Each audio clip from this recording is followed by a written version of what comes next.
존경하고 사랑하는 우리 구독자 여러분 반갑습니다. 여러분의 천만 라디오 천회장입니다. 천회장도 이제 마지막 방송을 올리고 쉬도록 하겠습니다. 이번 주말에 정신 없었습니다. 여러 가지 일도 많이 했고 숨가쁘게 달려온 것 같아요.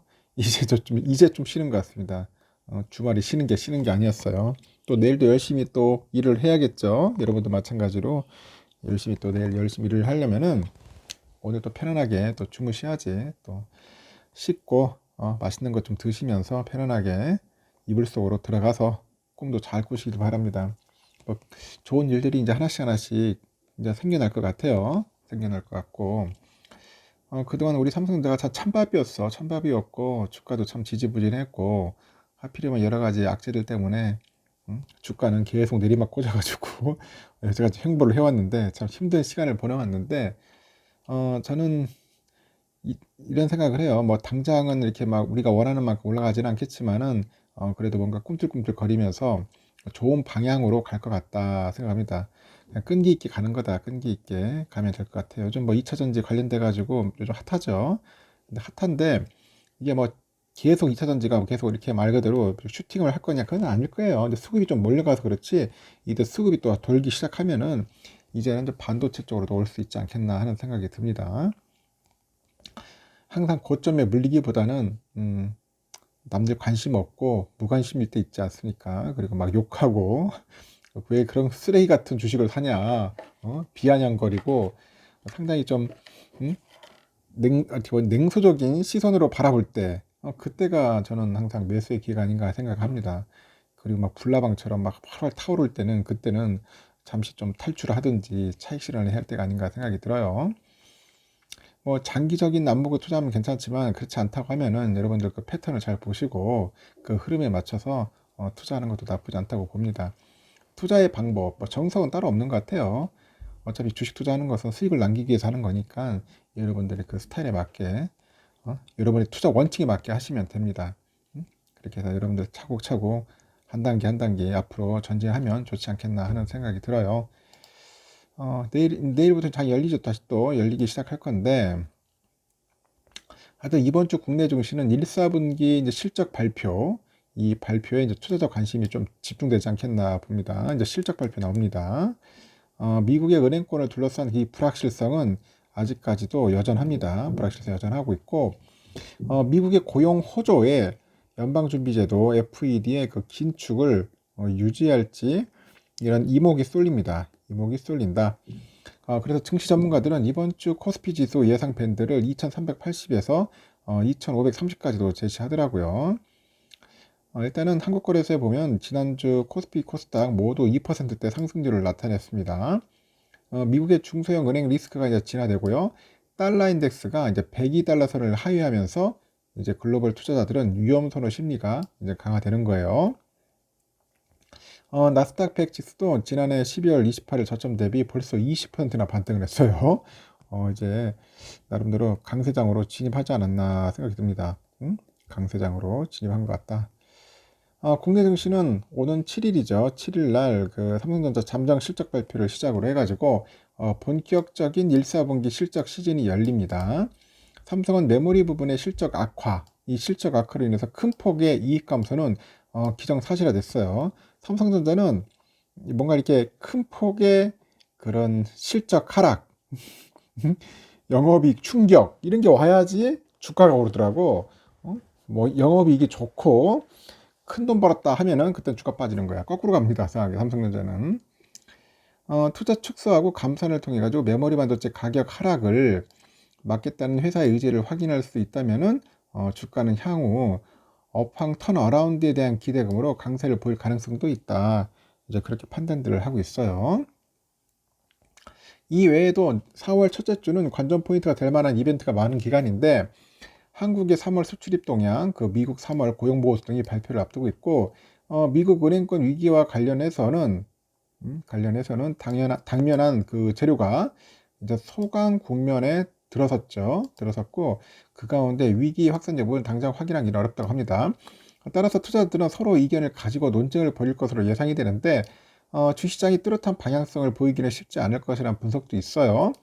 일단은 명확하게 보이는 것이 없는 상황에서 실적 시즌이 개막하는 만큼 투자자들은 이에 대한 관심이 좀 높지 않겠나 그렇게 보고 있습니다. 특히 삼성의 잠정 실적 발표에 관심이 집중될 것 같습니다. 삼성전자 집중될 것 같다. 뭐에? 실적에, 실적 발표에 뭔가 관심이 가지 않겠나. 포커스, 이쪽에 포커스를 맞춰줄 것 같아요. 이 3월에 2차전지 분열의 수급 쏠림에 대응해서 투자자들이 다른 대안을 찾고자 하는 욕구가 큰데 과거 경험상 반도체 업황의 턴어라운드는 국민에서 반도체 주식들이 양호한 성과를 거둔 경험이 많았다고 설명을 하고 있어요. 제가 볼 때는 이게 호황이라는 게 있어요. 막 이렇게 뭔가 쏠림 현상. 이 쏠림 현상이 한 3개월 이상 가지는 않더라고. 보니까 3개월 이상 잘 안 가요. 한두 달 정도 갔다가 꺾입니다. 꺾이게 돼 있어요. 그래서 어디로 가겠냐? 이 수급이 다시 또 반도체로 가지 않겠나? 개인적인 내피셜입니다. 지난달 31일 보니까 미국의 2월 개인 소비 지출 PC 결과에 이어서 오는 7일로 예정된 3월 고용지표 결과는 인플레이션 우려를 낮추고 있고 상반기에는 미국 연방공개시장위원회 일정을 앞두고요. 금리 인상 중단이라는 그런 시장의 기대를 높일 것이라는 진단도 있어요. 특히 3월 시간당 평균 임금은 전월보다 감소해서 연준의 통화 긴축 행보에 대한 시장 경계심을 낮추는 계기가 될 것 같은데 시장의 불안 심리 속에서 그에 반응하는 증시 체력은 견고한 게 최근 특징이다. 위험자산 선호 심리는 견고하게 지속될 것이라는 분석도 있어요. 물가를 향해서 돌을 튕기면 퍼져나가는 물결이 점점점 사라지듯이 현재 시장이 우려하는 그 은행권 불안과 미국의 상업용 부동산 우려, 이 과민한 시장 반응이라고 판단하는 사람도 있습니다. 은행권 등 핵심 문제에 대응하고 이 발생 환경이 달라지면 증시는 안정을 되찾고 상방 압력이 커질 것이다. 상방 압력이 커질 것이다. 그래서 이러한 투자 환경을 두고 계속 고민한다면 증시는 한 발 앞서 나갈 수밖에 없다. 그렇게 좋게 보는 분들도 있네요. 보니까 증권사 중에. 일단은 이벤트는 3월 14일 미국 2월 소비자 물가 지수가 있다. 그리고 아까 말한 것처럼 삼성전자 7일날 실적 발표. 쇼킹할 거다. 쇼킹. 실적 쇼킹 한번 올 겁니다. 그리고 지금 보니까 토요일 날은 우리가 좋았어요. 미국장. 다우지도 한 1.16% 올랐고, 그리고 나스닥도 한 1.74%, 거의 우상향이죠. S&P도 1.44% 올랐습니다. 유럽도 소폭 상승했는데, 미국장이 상당히 좋았다는 겁니다. 필라델피아 반도체도 결국 3,200 뚫었죠. 야, 저도 3,200까지는 충분히 가지 않겠는데, 살짝 뚫었습니다. 3,230.86. 거의 우상향이에요. 지금 보니까 잘 올라가고 있습니다. 지금 보니까 가고 있습니다. 꿈틀꿈틀 가면서 올라가고 있다. 지금 환율은 어떠냐? 환율은 그 미국 달러는 1,310원, 뭐 11.5원이나 급등했어요. 환율 튀고 있어 지금 보니까 환율이 오르고 있고 달러 일본은 132.77엔 그리고 유가는 75.67달러 좀 올랐는데 내가 또 환율은 한 1,300원대가 가장 안정적인 것 같아. 지금 보니까 1,300원 내외에서 왔다 갔다 하는 게 가장 안정적이지 않나? 너무 떨어져도 문제고 또 너무 올라도 문제고 일본 연화는 986.48원, 유로화는 1420.17, 중국 이하나 190.57원입니다. 휘발유 1595.07 소폭 상승했고요. 국제금값 1982.6달러 소폭 하락을 했고 국내는 83,062.04원 소폭 상승했다. 이렇게 보시면 되겠습니다. 10년물 국채는 3.4730이네요. 쫙 깎이네 지금 보니까 선물 지금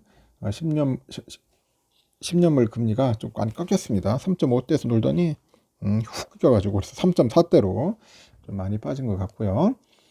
선물도 마찬가지로 현물하고 비슷하게 많이 올랐어요. 다우도 1.47% 올랐고 S&P 1.48, 나스닥 1.7, 그리고 러셀도 2.57% 올랐는데 지금 보니까 아주 특이한 게 S&P도 4,000 돌파했죠.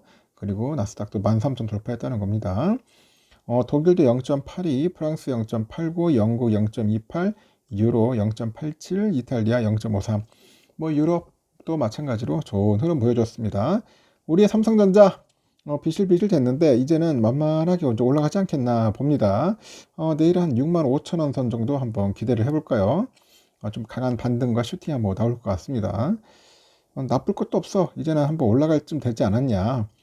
이제는 올라갈 쯤 되지 않았냐.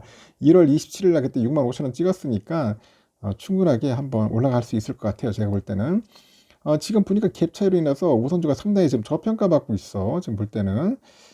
제가 볼 땐 지금 우선주가 최소한 58,000원대는 왔었어야 돼요. 지금 한 4,000원 정도 미달이야, 미달. 응? 4,000원 정도 더 올라가야 하는데 지금 못 올라가고 있다는 거죠. 우선주가 조금 약간 부진할 겁니다. 지금 메인들이 관심이 우선주보다는 본주 쪽으로 많이 좀 쏠려 있어요. 내일 우선주도 한 1% 내외 오를 거라고 저는 보고 있습니다. 일단은 저의 내피셜입니다. 여러분들도 한번 판단해 보시고, 주가 예측이라는 것은 참 쉽지가 않고 어떻게 보면 바보 같은 질 수도 있어요. 그냥 예측보다는 그냥 큰 흐름에 맞춰가지고 이 방향을 보면서 그냥 우리는 뚜벅이처럼 가는 수밖에 없습니다. 일단 여기까지 하겠습니다. 여러분 편안하게 쉬시고 내일 새벽에 뵙도록 하겠습니다. 여러분 굿나잇.